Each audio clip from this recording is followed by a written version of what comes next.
Animal Farm, Chapter 9.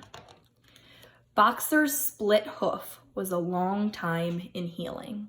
So remember, in the last chapter, there was a big fight and many animals got hurt. So Boxer hurt his hoof, which is like his foot. They had started the rebuilding of the windmill the day after the victory celebrations were ended. Boxer refused to take even a day off work. He wants to keep working even though he is hurt. He had only one real ambition left, one goal: to see the windmill well underway before he reached the age for retirement, fixed for horses and pigs, at 12. Boxer's 12th birthday was due in the late summer of the following year. So, Boxer is almost 12 years old. He will be 12 in less than a year. And when he is 12, he has to stop working. So he wants to work very hard now to build the windmill before he has to stop working. Meanwhile, life was hard. The winter was as cold as the last one had been, and food was even shorter. They do not have very much food. Once again, all rations were reduced, except those of the pigs and dogs. All the animals have less food, but not the pigs and not the dogs. But all the animals are supposed to be equal. Jones and all he stood for had almost faded out of their memories. They knew that life nowadays was harsh and bare, that they were often hungry and often cold, and that they were usually working when they were not asleep. Besides, in those days, they had been slaves, and now they were free. Okay, so their life is very hard, but they still think it is better than when they had Mr. Jones on the farm. There were many more mouths to feed now, many more animals. Four sows had all littered about simultaneously, producing 31 young pigs between them. A sow is the name for a female pig.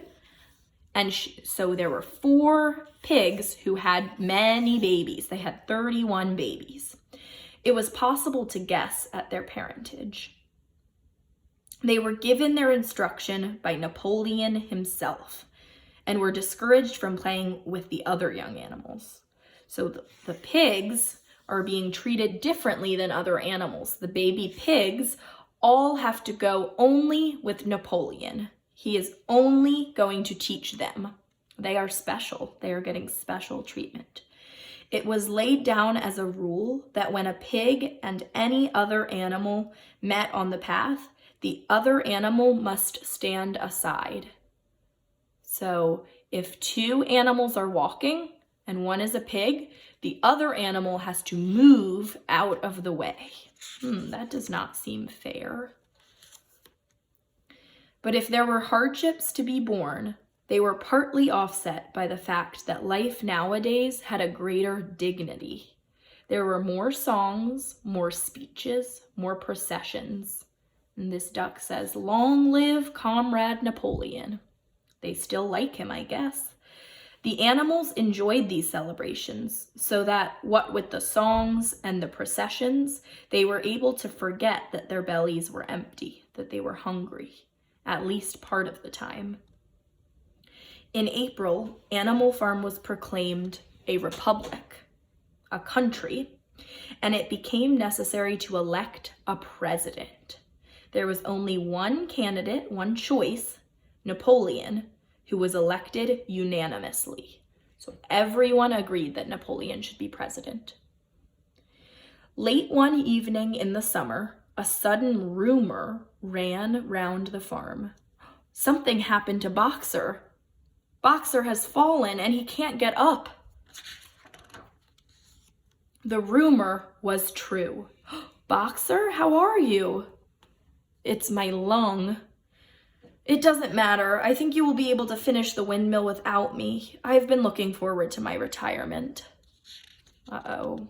Boxer is hurt. He cannot work anymore. Boxer managed to limp back to his stall. I'm not sorry for what happened, he says. I look forward to the peaceful days I'll spend in the corner of the big pasture. I intend to learn the remaining 22 letters of the alphabet.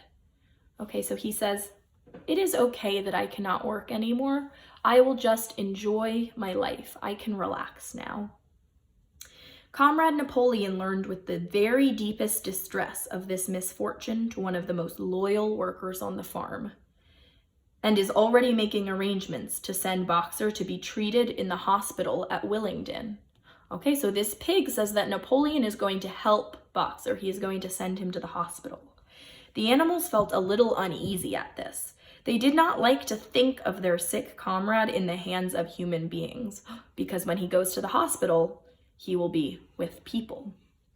They're taking Boxer away? All the animals are running to see. Goodbye, Boxer. Fools, fools, do you not see what is written on the side of the van? Boxer, Boxer. And in this cart that they are taking Boxer, it says Simmons Slaughterhouse. A slaughterhouse is where they kill animals. They are taking Boxer to the knackers. That means they are going to kill Boxer. Comrades, don't take your own brother to his death. The pigeons are trying to tell the horses to stop running. Stop, stop. They are trying to kill Boxer.